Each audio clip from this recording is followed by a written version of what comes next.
આપણે જાણીએ છીએ કે કેન્સર એક જીવલેણ બીમારી છે।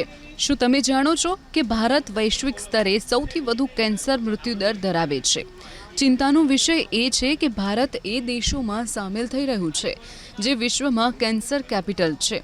આવી સ્થિતિમાં આ ભયંકર બીમારીથી બચવા એ જ શ્રેષ્ઠ રસ્તો છે। શું આપ જાણો છો કે આપણે આપણી આહાર શૈલીને સુધારીને આ ભયંકર રોગથી બચી શકીએ છીએ? જી હા, કેટલાક રિસર્ચનું તારણ છે કે એવા અનેક ફૂડ છે જે કેન્સર વિરોધી ગુણધર્મો ધરાવે છે, જેના સેવનથી આપણે આ ઘાતક રોગથી બચી શકીએ છીએ। ડૉક્ટરના મતે જે ફૂડ એન્ટી ઇન્ફ્લામેટરી છે અને જે એન્ટીઓક્સિડન્ટથી ભરપૂર છે તે ફૂડ કેન્સર વિરોધી પણ છે। કેટલાક ખોરાક કુદરતી રીતે એવા હોય છે જે એન્ટીઓક્સિડન્ટથી ભરપૂર હોવાની સાથે એન્ટી ઇન્ફ્લામેટરી ગુણધર્મ ધરાવે છે। આ ગુણધર્મો ધરાવતા ફૂડ એન્ટી કેન્સર ફૂડ કહી શકાય। આવા ફૂડની યાદીમાં સૌપ્રથમ આવે છે ટામેટાં। ટામેટામાં મોજૂદ લાઇકોપીન અને અન્ય તત્વ એડ્રોમેટ્રિયન લંગ્સ, પ્રોસ્ટેટ અને સ્ટમક કેન્સર રોકવામાં મદદ કરે છે।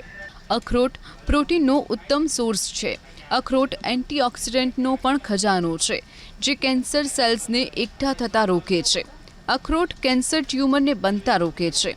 અખરોટ પ્રોસ્ટેટ કેન્સર અને બ્રેસ્ટ કેન્સરથી બચાવે છે। ત્રીજું છે હળદર। હળદર કેન્સર રોકવામાં ઘણી હદ સુધી કારગર નીવડે છે। આ કારણે કેટલાક કેન્સરમાં તેને ઔષધ તરીકે પણ ઉપયોગી ગણાય છે। હળદર કેન્સરની કોશિકાના વિકાસને રોકે છે। ચોથું ગ્રીન ટી। ગ્રીન ટી પણ ફૂલ એન્ટીઓક્સિડન્ટથી ભરેલી છે, એટલા માટે તેને એન્ટી કેન્સર ડ્રિંક પણ કહેવાય છે।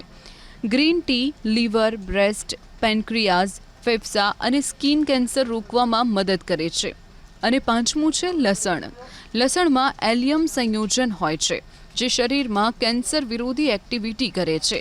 આટલું જ નહીં, જે ખાદ્ય પદાર્થો અથવા પ્રદૂષણના કારણે શરીરમાં નાઇટ્રોસામાઇન ઉત્પન્ન થાય છે તેની અસરને આ લસણનું સંયોજન ઘટાડે છે। જર્નલ ઓફ એનાલિટિક બાયોકેમિસ્ટ્રીમાં પ્રકાશિત અહેવાલ અનુસાર નાઇટ્રોસામાઇન કેન્સરના જોખમને વધારે છે।